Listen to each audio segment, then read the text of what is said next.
Hello my friends, welcome back to my channel. Hope you've all had a lovely week and thank you for stopping by today. So in this vlog we'll go plant shopping and talk a little bit about my affection for trees and plants, and also explore watercolor as a medium, and I'll share some of the tips I've learned while practicing with watercolors. So today's watercolor study is based on a plant we recently bought. We bought it for the kitchen because I needed a bookshelf, and my lovely husband built me a bookshelf for all my cookbooks, but it looked a bit dry. So we thought, hey, I think a plant would, bring it back to life. So we went and did a little bit of plant shopping. So let's go. Let me take you plant shopping.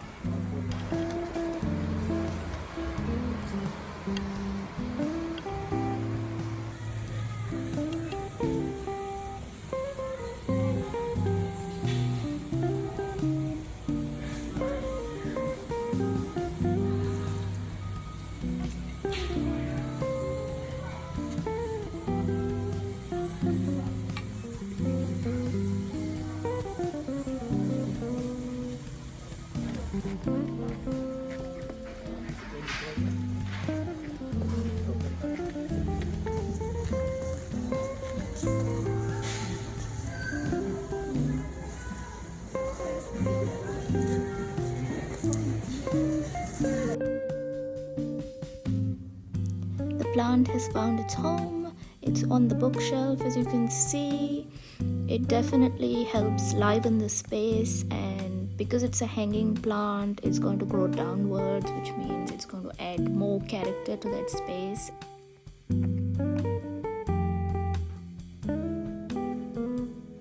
So I've done a basic sketch of one of the bits I loved about the plant on watercolor paper. Now this is a Lanaquarelle 100% cotton paper. It's cold pressed and surface sized and acid free. It's 300 GSM. The thicker the paper, I believe, the more better it is for watercolor. So if you do get a chance to get a 300 GSM paper, please do.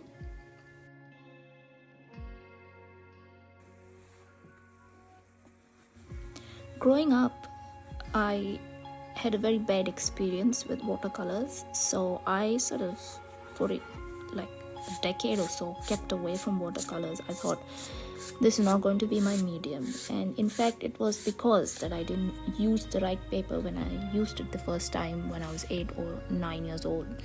I used printer paper, which obviously led the watercolor to bleed and the paper to tear, and I just thought I was bad at it. But watercolor in its name is color with a lot of water in it, and so for the water to be absorbed by paper, it is very important to have the right kind of paper.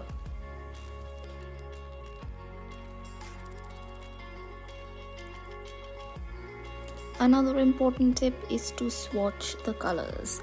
Now watercolors dry lighter, so when you see them as you paint, they might look a certain color, but then once they dry, once the water is absorbed by the paper and pigment is just left on the paper, it gets lighter.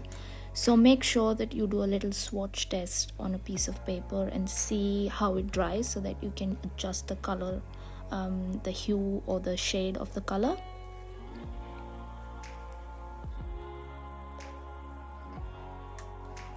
Other things I recommend you have before you start your watercolor journey is obviously 2 pots of water. One is for dirty water, one is for your dirty brushes, and the other is clean water to put into your pigment when you're mixing your colors. That way you don't muddy anything. And second thing I would recommend is a kitchen towel. I use a kitchen towel, not a tissue, because kitchen towel absorbs more water. So anytime you pick up some pigment from your palette on your brush and you apply it on paper and you see, oh, that's a lot of water in the brush because watercolor brushes are designed to hold water. You can always dab it on the kitchen towel and it absorbs all the water, and then you can go back on the paper and remove any excess. And if you really want to splurge, I would recommend a dropper. So when you're putting clean water on the pigment, it's just easier to control the amount of water, because if you try doing it with a brush, it takes forever, one, and second, you don't know how much water you're putting. So yeah, a dropper I would recommend.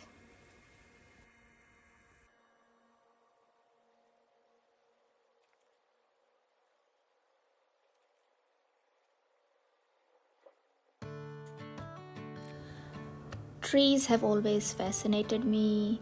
I love drawing trees and plants. Every time I have a block, I always doodle trees. Growing up, I was privileged enough to be spending summer holidays with my paternal grandmother, who lived in a small cottage, and just by the edge of the cottage there was a forest and a stream in it. And during the summers, when it would get really hot and scorching and all the adults would have a nap in the afternoon, us kids would wander into the forest and enjoy the wilderness. I can still hear the rustling of the trees and walking through the long grass and all that fish in the stream. It's a great memory. But then life happened and we moved, and summer holidays were not that exciting anymore, and the memory sort of got recessed in my brain. But moving to New Zealand has changed that again. There is so much greenery over here everywhere you look, and that tiny memory that I had from childhood, I can relive that every day now, and it's just beautiful to me how things find a way back into your life.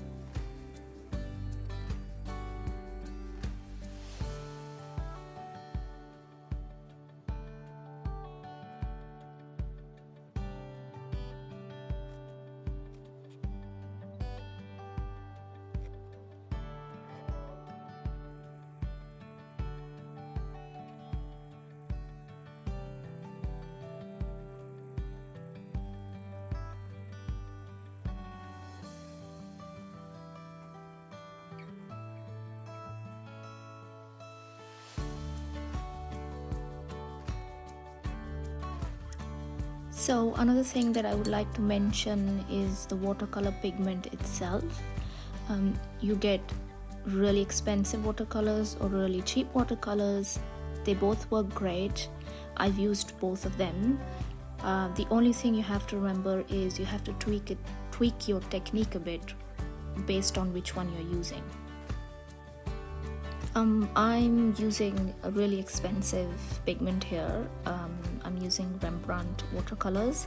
So the pigment itself is quite rich, and I don't need to add a lot of water to it to get the desired effect on paper. Whereas when you're using slightly cheaper stuff, you need to be aware that the quality of the pigment is not going to be that great. So when you swatch test, you realize you have to add more pigment to the cheaper watercolor than to the really expensive one. And that's the important takeaway. It's that when you're using cheaper watercolors, to add more pigment than water and to do a swatch test, and you might even have to add more layers on the paper while you're painting to get the desired richness of pigment on paper. Whereas when you're using a really expensive pigment like I am at the moment, you don't need to create that many layers to get the desired richness on paper.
Now let's talk about the two basic techniques of watercolor that I use often.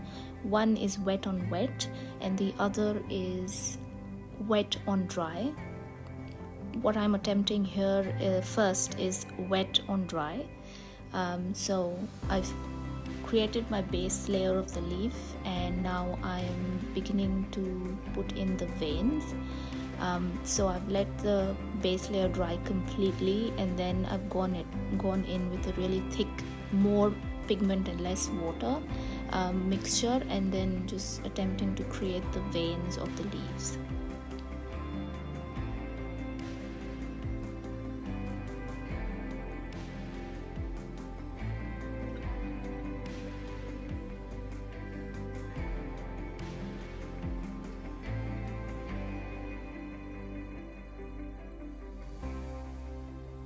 You can also use this technique to sort of blend in a darker color.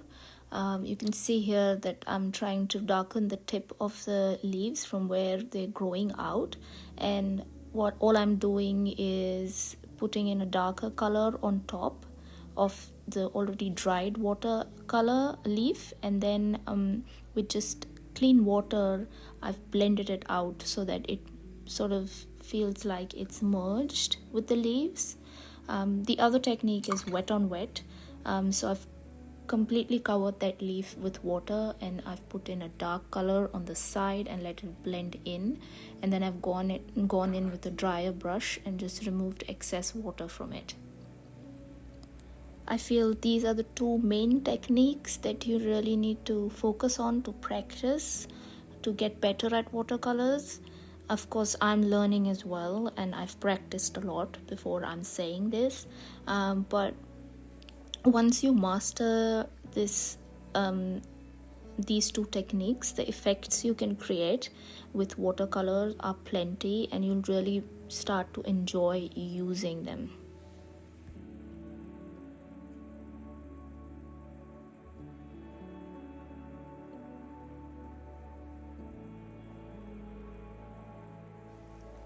And just like that, I was done with the leaves. I was happy where they were. I didn't want to mess it up too much. But I felt like it was missing something. I definitely considered coloring the background, but I was like, I don't know if I want to do that. But then I thought sweet peas for some reason, and I started googling sweet peas and I came across purple peas, and I was like, you know what? I'm going to add peas to this plant. Not that this plant can grow peas, but I just thought that idea was pretty cool. So I started drawing some peas, and then I thought I also need to add some flowers. So I added some pea flowers as well, and definitely went with the color palette of the darker greens. I wanted to add something purplish, bluish tinge, with a bluish tinge, and so yeah, sweet peas.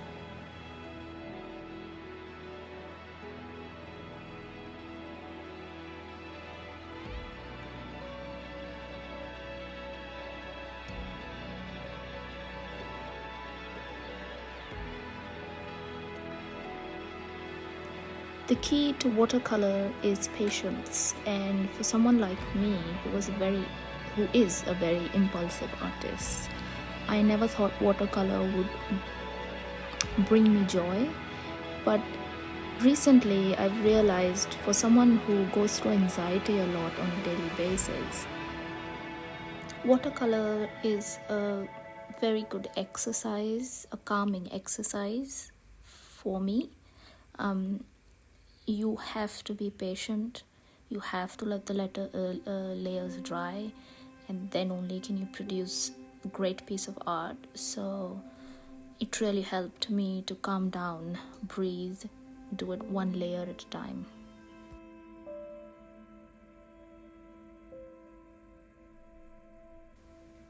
Another thing that helps is inspiration from other artists, and one of my favorite YouTube artists is Valerie Lynn.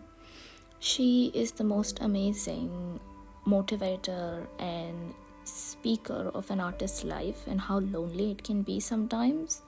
And just to hear her is calming and gives me less anxiety, because I know there's someone out there as well who's like me.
Another quick tip I have for you is, if you're an impatient painter like me, when you're doing watercolors, you have to be patient for the base layer to dry. And if you aren't and you try to put another color on top, it will mix and create a puddle of water and it'll become muddy.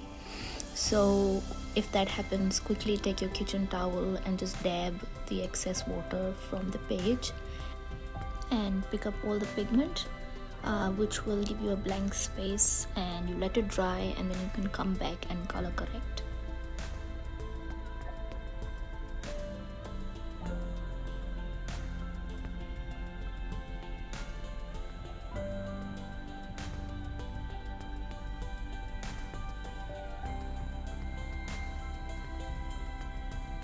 So I'm using the basic two techniques that we talked about before to do the sweet pea as well.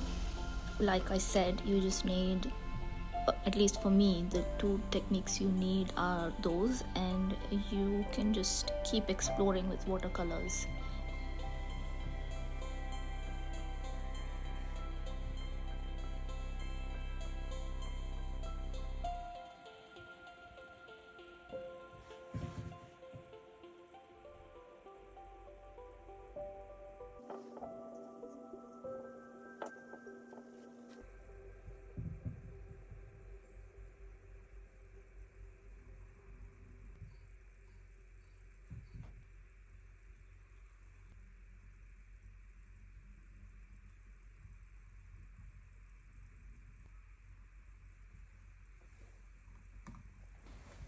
Just adding some final flourishes and I think we'll be done. I'm quite happy with how this turned out. I hope you guys have enjoyed the paint along as well. The last bit of tip that I would like to give you is clean your space after you finish. I have learned that the hard way, and it's just easier, trust me. It helps you end the process of that art piece that you were working on and gives you some sort of closure. At least it does to me. So I highly recommend cleaning up your space after you're done.